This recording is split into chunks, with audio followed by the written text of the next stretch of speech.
AITA for canceling our wedding after my fiancé chose another man at the rehearsal dinner?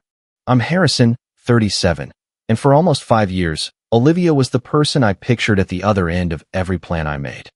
I was her fiancé for 14 months, long enough to know exactly how she wanted the save-the-date cards worded and short enough, apparently, for her to decide I was just the safe option she could keep on standby.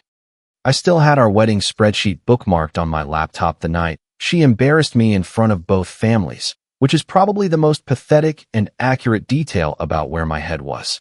I was not blind to the fact that things had changed between us. I will not sit here and pretend we were floating through some perfect engagement until one villain in a nicer watch appeared at the door. We had been strained for months. Olivia wanted our life to look bigger, brighter, more impressive. She liked restaurants with a wall made for pictures, weekend trips that could become a carousel post, and people saying things like, "You two are such a grown-up couple." I wanted a marriage that would still be there after the pictures were posted. I wanted savings, a calm home, a plan that did not depend on us impressing people who would forget the caption by morning. That difference did not feel fatal to me. It felt like one of those things adults work through before they make vows. To Olivia, it became evidence.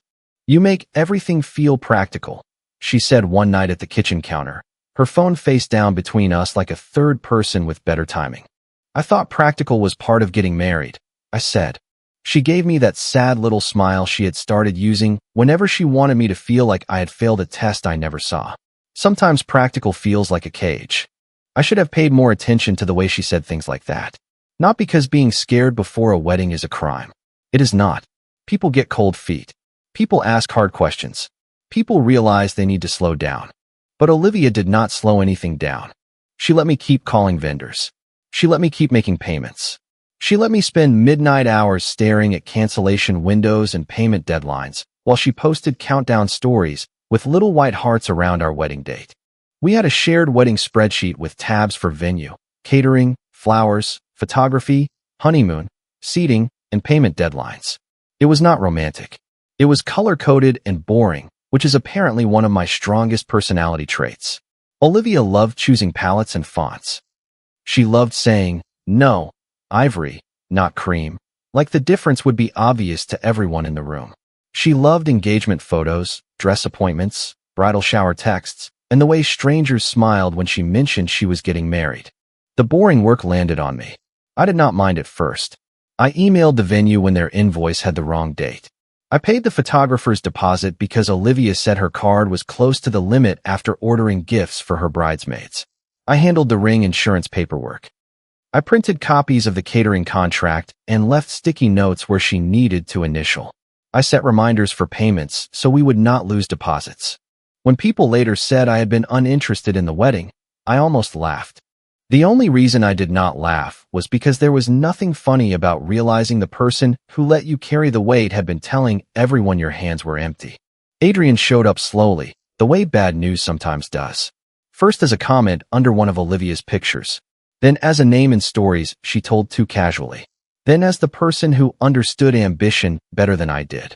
He was 35, polished, loud in a controlled way, and the kind of man who could make ordering drinks sound like a business pitch. He had known Olivia years before me, or so she said. They had lost touch, then reconnected through mutual friends. He wore expensive-looking jackets and talked about momentum like it was a religion. One night, Olivia laughed at her phone while we were folding save-the-date cards into envelopes. I looked up because I had not heard that laugh from her in weeks. "What?" I asked. "Nothing. Doesn't sound like nothing." She tilted the phone away. "Adrian sent me something stupid." I waited. She did not show me. That was new. Olivia used to shove her phone in my face over the dumbest memes.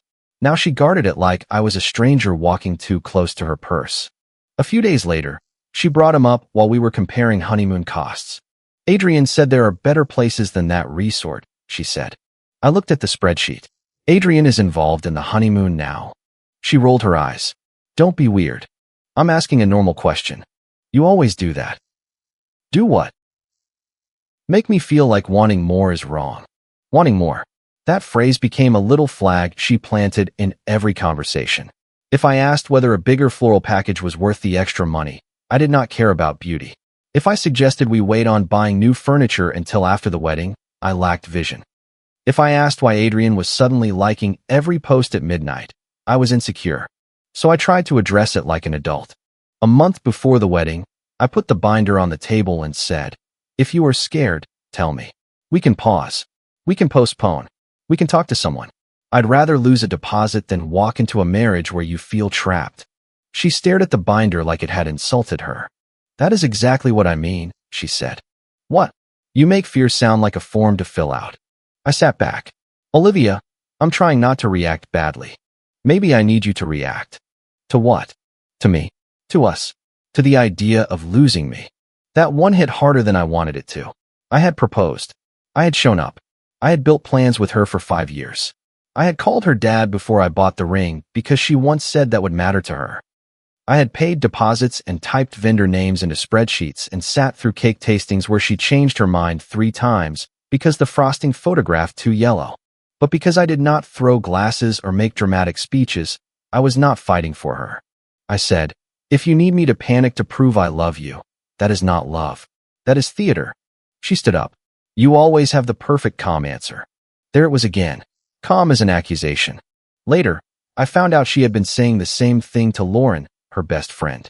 Lauren had always been friendly with me. Not close, but close enough that she knew where we kept extra chairs when everyone came over. Around that time, she started acting different. Shorter answers. Less eye contact. A lot of careful phrases like, "Olivia just wants to feel chosen." One afternoon, after Olivia canceled another planning call because she needed air, Lauren texted me. "Lauren, she's overwhelmed." Me, "So am I." Lauren, "She feels like you're just managing the wedding, not feeling it." Me, "I'm managing it because it has to be managed." Lauren, "She wants passion, Harrison." Me, "I proposed. I showed up. I paid for half of a wedding she kept expanding. What exactly counts?" Lauren did not answer for 2 hours. Then she sent, "I'm not trying to get in the middle." I wish people who were already in the middle would stop saying that. Claire, another mutual friend, tried to smooth things over. She was the kind of person everyone trusted because she could hear 3 sides of an argument without raising her voice. She called me one evening and said, "I know things are tense, but she does love you." "I'm not questioning whether she has feelings," I said. "I'm questioning whether she wants to marry me or be seen marrying someone." Claire went quiet. That silence told me more than her answer would have. The rehearsal dinner was supposed to be small. Both immediate families, our wedding party, a few close friends. There were place cards, half-finished dessert plates, toast glasses sweating onto linen, and that stiff family politeness where everyone pretends the tension is just pre-wedding nerves. My sister Paige sat 2 seats away from me. Grant, my best friend, sat near the end of the table where he had a clear view of the room. He had been my friend long enough to know when I was not okay, even if my face was doing nothing interesting. Olivia looked beautiful. I hated that I noticed. Her dress was simple, her hair was pinned back, and she had that polished glow she got when she knew people were watching. Her parents smiled too tightly. Lauren kept checking her phone. Claire seemed alert in a way I did not understand yet. Then I saw Adrian. He was standing near the back, talking to one of Olivia's cousins like he belonged there. He was not in the wedding party. He was not family. When I asked Olivia 2 days earlier why he was on the list, she said, "He's an old friend. Don't make it awkward." Paige leaned toward me. "Why is he here?" I was about to ask the same thing, I said. Grant caught my eye from across the table and gave me a look that said, "Do not move fast." Dinner started normal enough. Olivia's dad gave a toast about families joining. My mom cried into a napkin. Someone made a joke about me learning to say yes, dear. People laughed too hard because they wanted the room to be normal. Then Olivia stood up. At first, I thought she was going to thank everyone. She put one hand on the back of her chair and smiled that soft public smile of hers. "I know this weekend is supposed to be about commitment," she said, "and I am grateful to everyone who came here to celebrate what they thought this was." My stomach went cold. Across the table, Lauren looked down. Claire closed her eyes for half a second. Olivia kept going. "Harrison is a good man. He is stable and kind in his way. He has been safe for me for a long time." The word safe landed like a glass cracking. I did not interrupt. Maybe part of me still believed she would turn it around.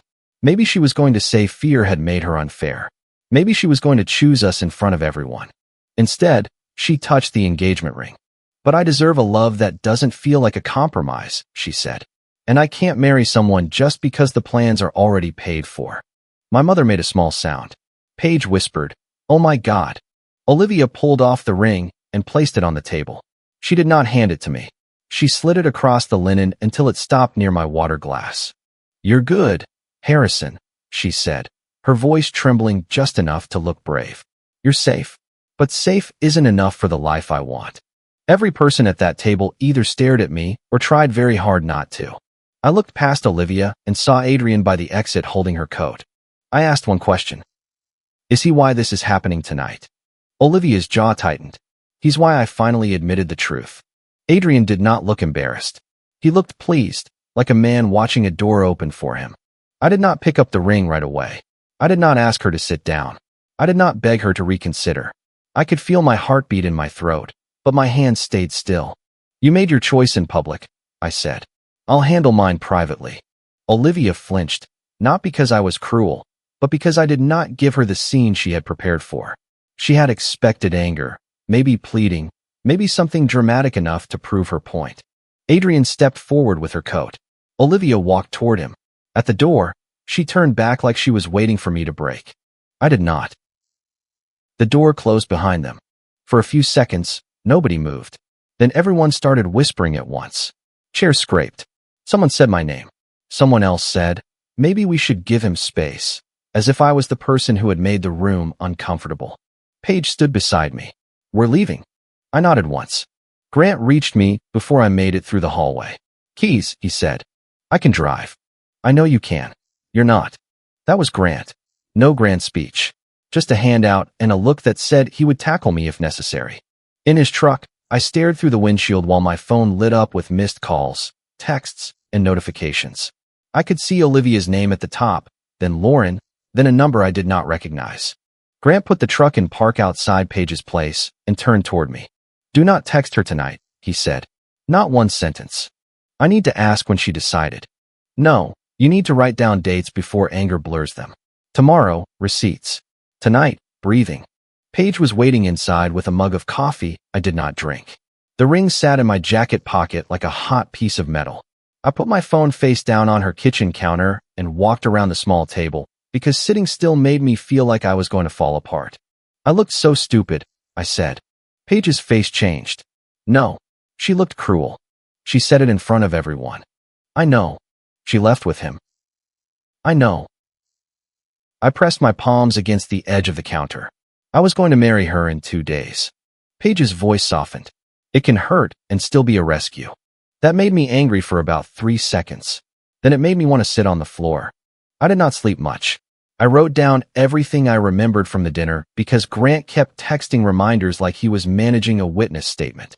"Grant, exact words matter." "Grant, don't guess. Label guesses as guesses." "Grant, receipts age better than rage." "Grant, she wants you messy. Stay boring. Boring wins court dates." At 1:16 a.m., Olivia texted. "Olivia, I know tonight hurt you. Olivia, I never wanted to humiliate you. Olivia, I just couldn't keep lying. Olivia, please don't make this ugly." I stared at the screen until the words blurred. Then I took screenshots and answered nothing. By morning, Olivia had already started the story. Her Instagram story was a picture of a sunrise through a car window. White text over it said, "Sometimes choosing yourself means disappointing people who got comfortable with your silence." Below it, another slide. "I will never apologize for wanting a love that feels alive." People were sending heart emojis within minutes.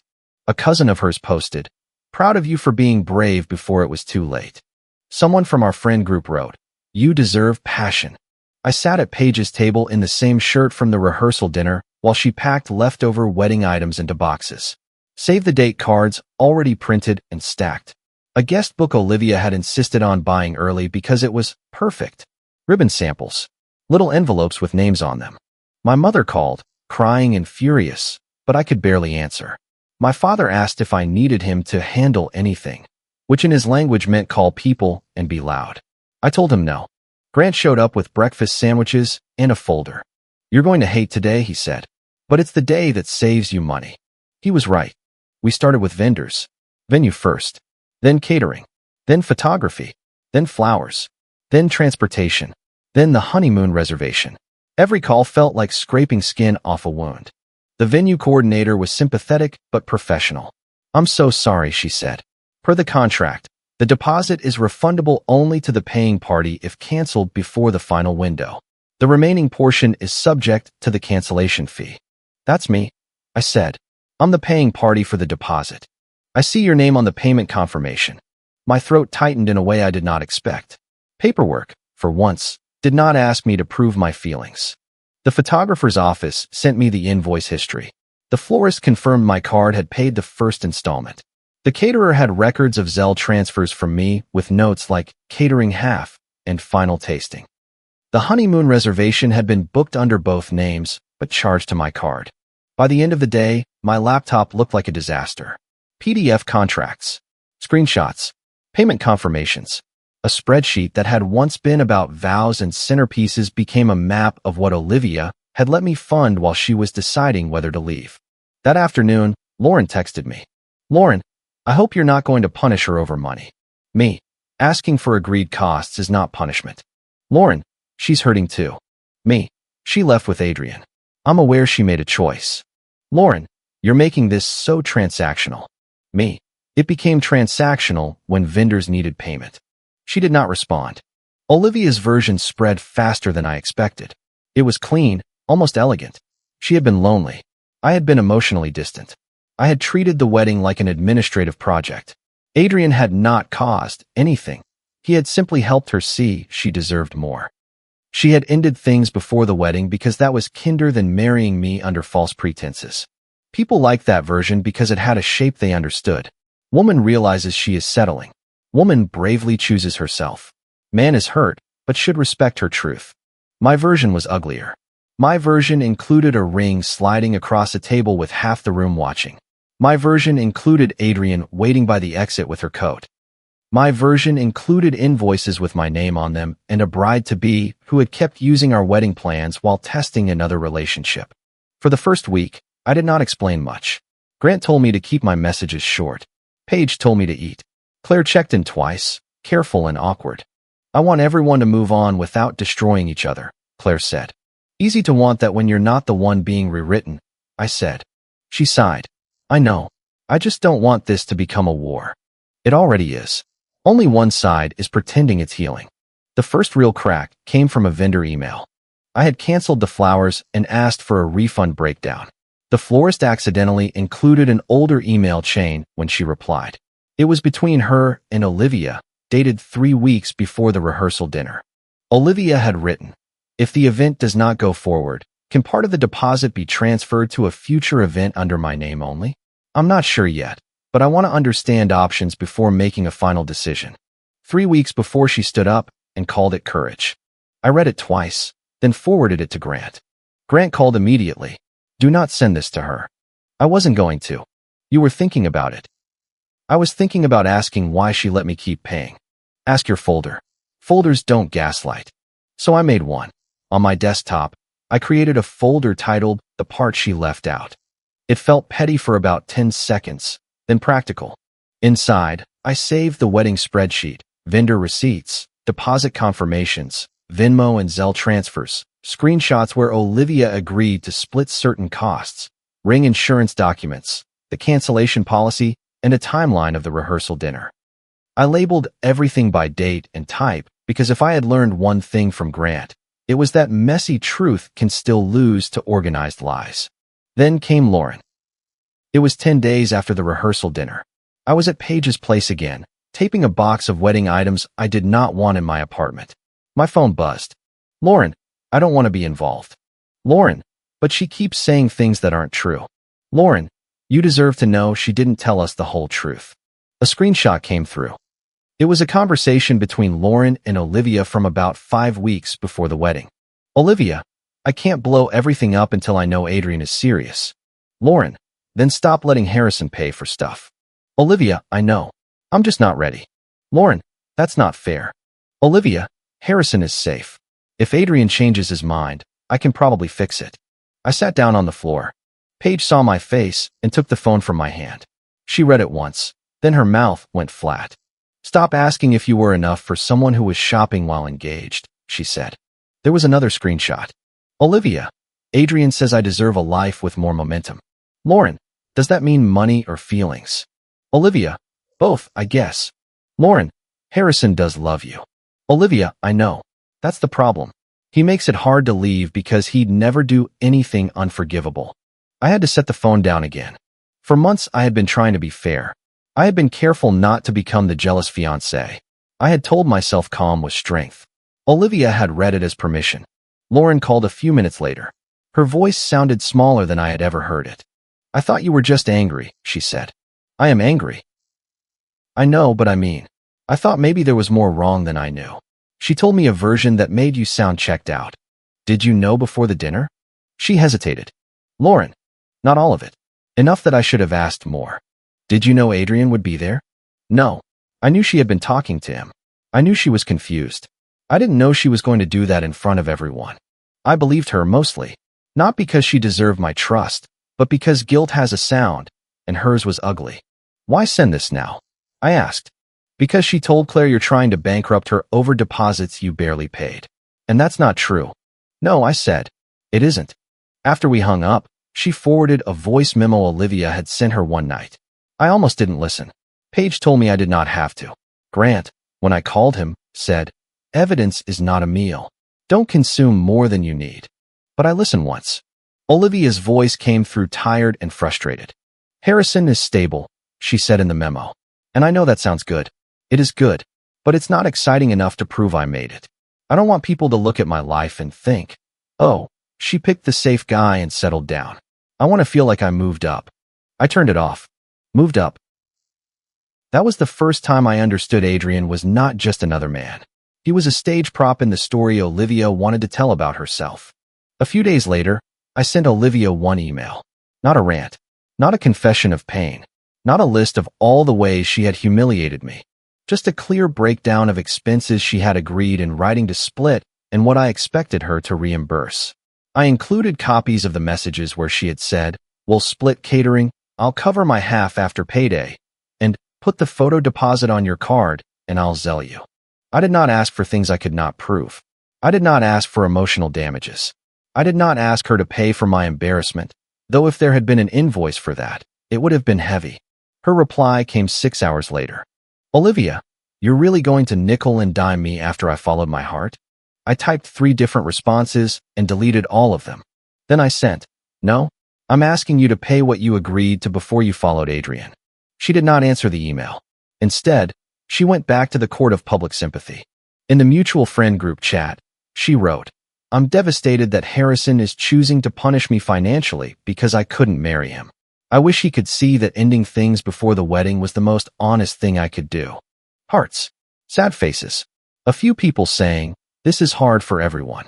Lauren replied, that's not exactly what happened. The chat went quiet. Claire texted me privately. What is going on? I sent her the vendor email, the payment spreadsheet, and the 2 screenshots from Lauren. Then I waited. She called me 20 minutes later. I wanted everyone to move on, she said. That was easier before I saw the dates. Yeah. Did Olivia know you had this? She knows what she did. That's not what I asked. No, I don't think she knows what I can prove. Claire exhaled. Then be careful. I have been careful. That's why she thinks I'm harmless. The demand letter went out through a local attorney Grant recommended. It was not dramatic. It was not a lawsuit designed to ruin her. It was a letter with numbers, documents, and a deadline. The amount was not life-destroying, but it was not nothing either. It covered her written share of certain deposits and cancellation fees tied to commitments she had agreed to split while knowingly keeping me as a backup plan. Certified mail made the whole thing feel colder than I expected. Olivia called me as soon as she got it. I let it go to voicemail. Harrison, this is insane, she said. Her voice was sharp now, not wounded. You're making me sound cruel because you're embarrassed. I had every right not to marry you. You don't get to punish me for that. She was right about one thing. She had every right not to marry me. That became important to me later. I never wanted the story to become, Olivia owed me a wedding. She did not. Nobody owes another person vows they do not mean. But she did owe me the truth. She owed me the dignity of a private conversation before turning our rehearsal dinner into her independent speech. She owed me the money she had agreed to pay while using our wedding as insurance. And when she chose to lie about me afterward, she owed me silence if she could not manage honesty. I did not call her back. My attorney prepared small claims paperwork as pressure, and Olivia's family started paying attention once there were dates and receipts instead of inspirational captions. Her mother sent me a long message about how money should not matter when hearts are broken. Her father asked if we could settle this like adults, without legal filings. I forwarded both messages to the attorney and answered neither. Paige loved that part. She wanted cinematic, Paige said while helping me carry another box into storage. Now she gets administrative. The money part moved slowly. Olivia missed the first deadline. Her father offered to cover part of it if I signed something saying neither side admitted fault. I declined. Not because I needed a public confession, but because I was not going to sign a document that made a lie look equal to the truth. Then Olivia made the mistake that changed everything. She posted again. This time it was not subtle. A black background with white text. Some people only show passion when money and pride are involved. I hope one day he heals enough to stop trying to make me pay for choosing peace. Under it, someone commented, he always seemed cold tbh. Another person wrote, imagine being mad someone didn't trap themselves in a marriage. That one hit a nerve I thought had already gone numb. In the group chat, Olivia added, I've tried to be graceful. He keeps escalating. I'm tired of being punished for not marrying someone who never really saw me. Grant called within 2 minutes. She is baiting you, he said. I know. Do not rage send. I won't. Say it out loud. I will not rage send. Good. Send the timeline. So I did. I opened the folder titled The Part She Left Out, copied a limited set of documents into a shareable link, and wrote one message in the mutual friend group chat. Me. I won't argue with a story that requires deleting half the evidence. Me. Folder attached. Dates, receipts, messages. Me. Canceling the wedding was Olivia's right. Lying about why is where my silence ended. The folder had the rehearsal dinner timeline. It had the vendor receipts showing my payments. It had Olivia's written agreements to split costs. It had the florist email dated 3 weeks before the dinner asking about transferring a deposit to a future event under her name. It had Lauren's screenshot where Olivia said she could not blow everything up until she knew Adrian was serious. It had the line about me being safe enough to fix things with if Adrian changed his mind. I did not include the voice memo at first. That felt more personal than necessary. I wanted to correct the record, not strip her for parts. The chat went silent. Not quiet. Silent. Then Claire wrote, Olivia, is any of this fake? Olivia, this is private. Me. So was my humiliation until you made it a performance. Lauren, the screenshots are real. Someone typed, stopped, typed again, then sent nothing. Olivia, I cannot believe you would do this to me. Me. You can leave me. You don't get to rewrite me. Claire wrote again, Olivia, answer the question. Is the folder false? Olivia did not answer. That was the moment the story changed. Not because everyone suddenly loved me.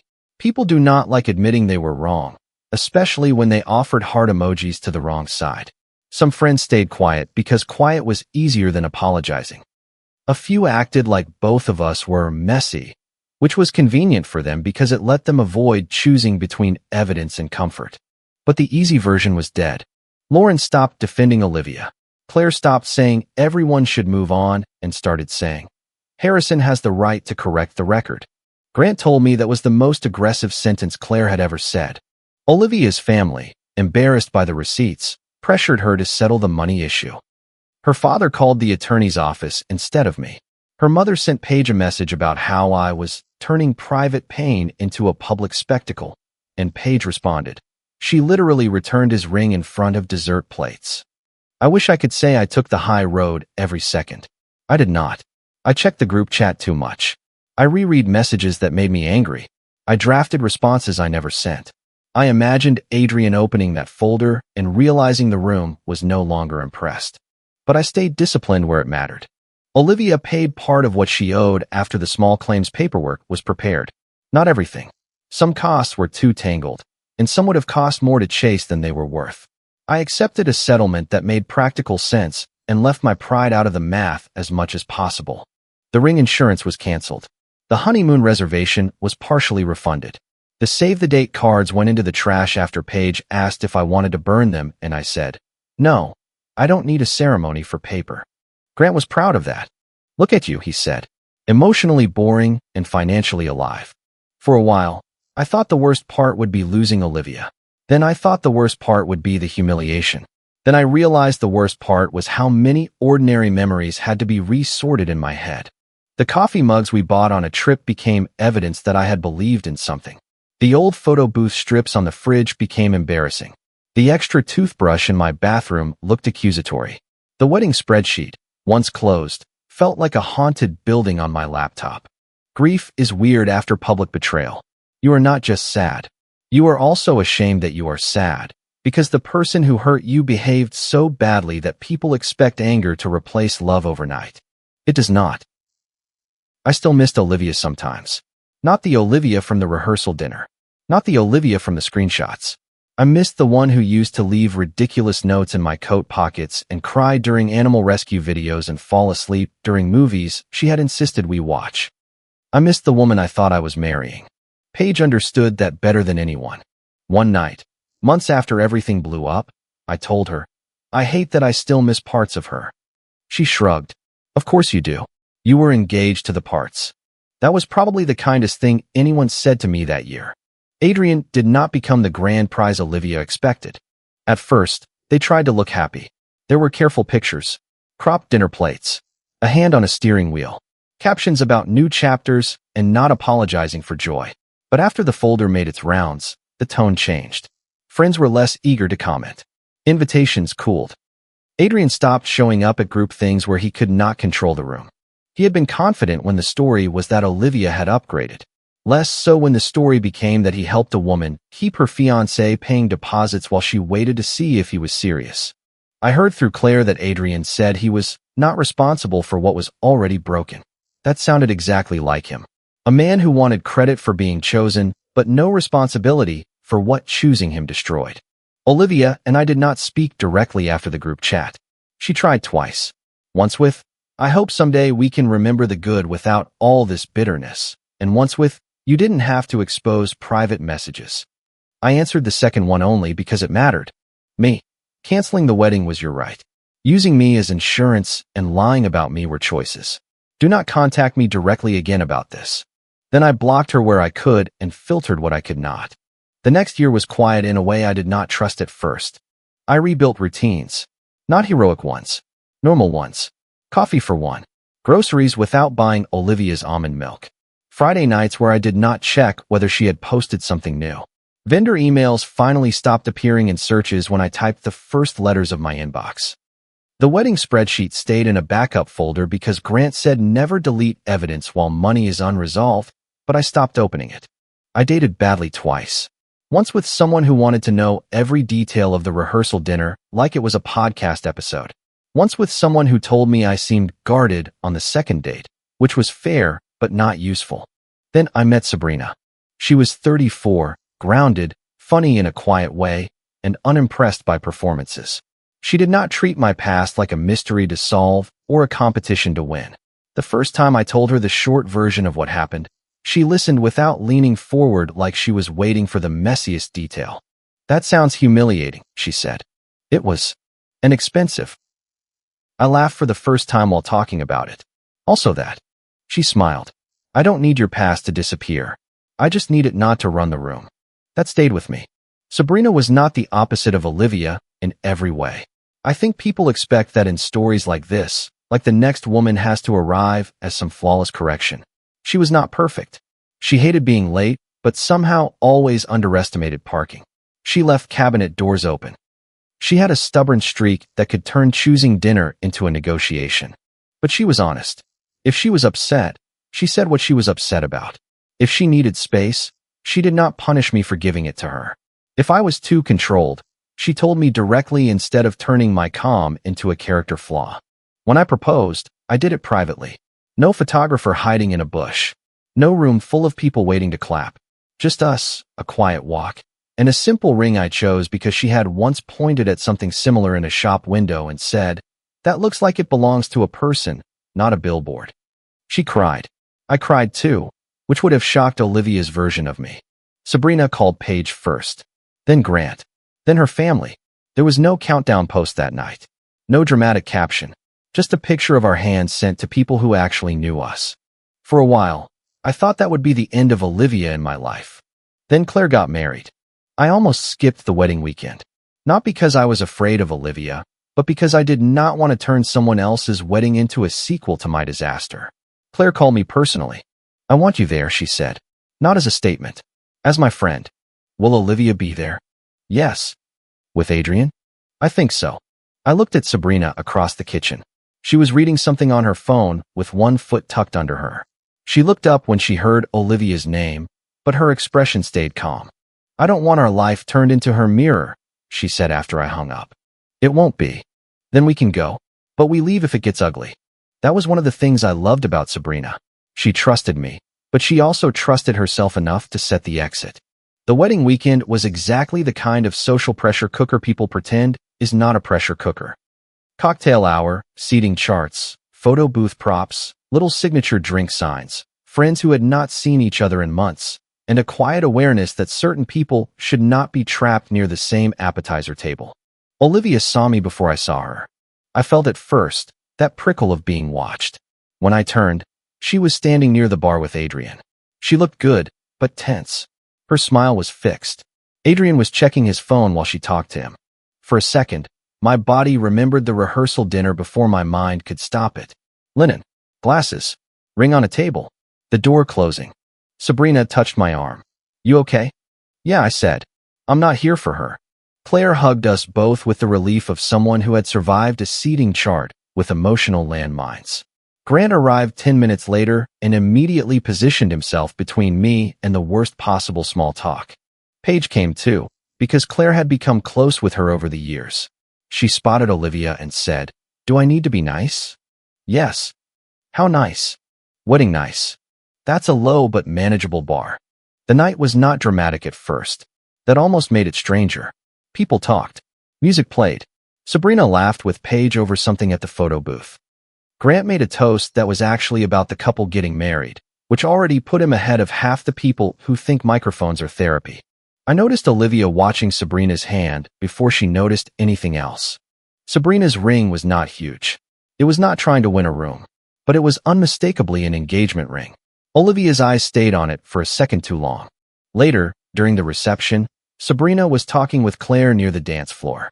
I stepped into the hallway to answer a text from my father asking whether the food was good, because that is his way of checking if I am emotionally alive. When I looked up, Olivia was there. Harrison. I put my phone in my pocket. Olivia. She glanced through the glass doors toward the reception. Sabrina was visible inside, smiling at something Claire had said. I didn't know you were engaged. I didn't announce it in your circles. That landed sharper than I intended, but I did not take it back. Olivia folded her arms. I didn't think seeing you like this would hurt this much. That was never the goal. No. Her laugh was small and bitter. You show up here calm, happy, with her, and I'm supposed to believe none of that is for me? I looked at her for a moment. 2 years earlier, that sentence would have pulled me into a long defense. I would have explained my intentions. I would have tried to prove I was not cruel. I would have handed her the emotional microphone again. Not anymore. You are not the audience for my life, I said. Her face tightened. Adrian and I have had a hard time, she said, quieter now. I'm not the person for that conversation. He wasn't what I thought. I almost said, of course he wasn't. But the satisfaction would have been cheap. I'm sorry to hear that, I said. She stepped closer. I made a mistake. Several, I said. In sequence. Her eyes filled, and for 1 second I saw the old Olivia. Or maybe I saw my memory of her wearing her face. You changed. Yes. For her.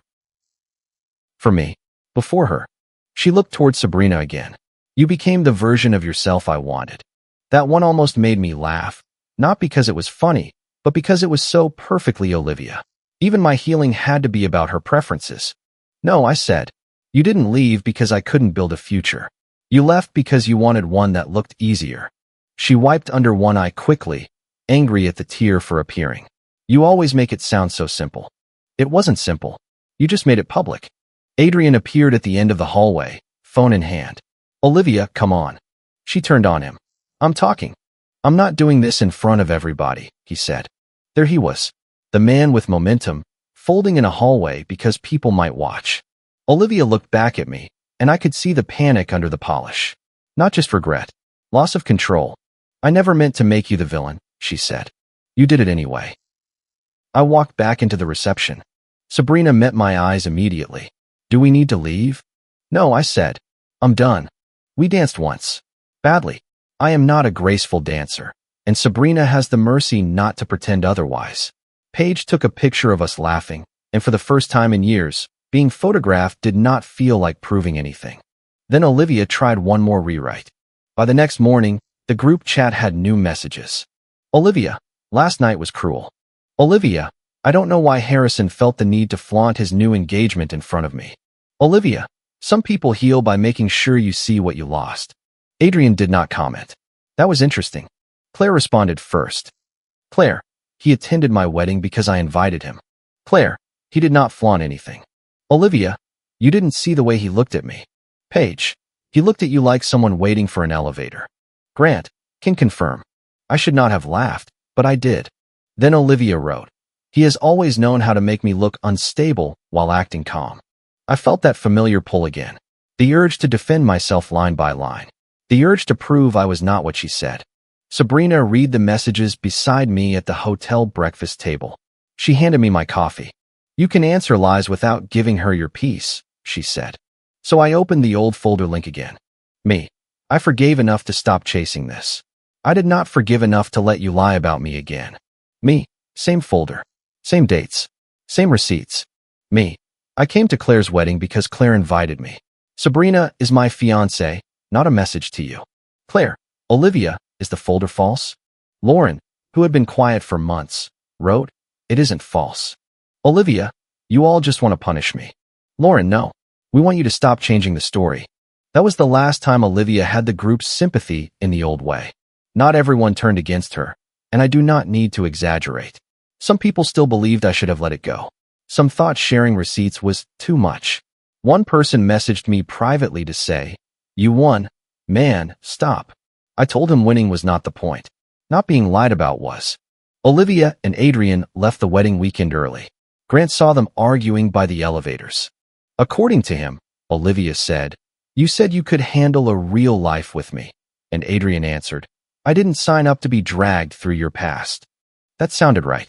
Adrian could handle being chosen. He could not handle being responsible. A month later, Claire told me Olivia and Adrian were taking space. 2 months after that, Lauren said they were done. I did not celebrate.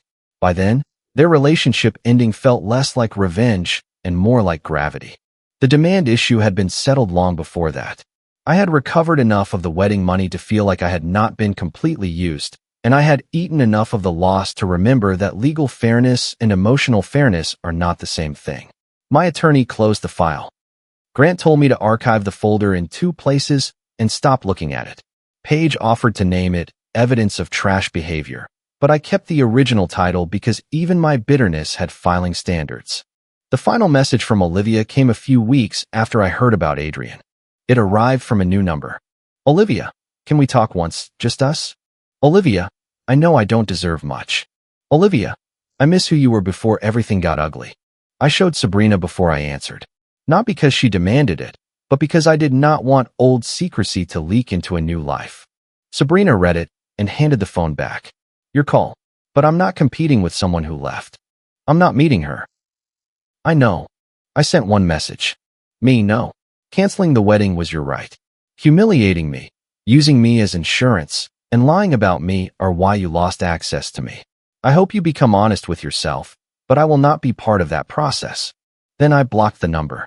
Olivia's mother tried once after that through a message to Paige, saying Olivia was fragile and that a private conversation might give everyone peace.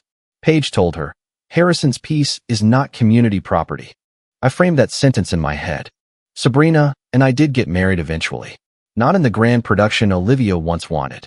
It was warm, simple, and full of people who did not need a performance to believe something mattered. Grant gave a toast and managed not to insult anyone by name, which showed real growth. Paige cried and denied it. Claire came. Lauren sent a card with a short note that said, "I should have been braver sooner. I'm glad you're happy. I appreciated it, even if I did not need it." There were no ghosts at the altar. Not because I had erased what happened, but because I stopped dragging it into rooms where it had no seat.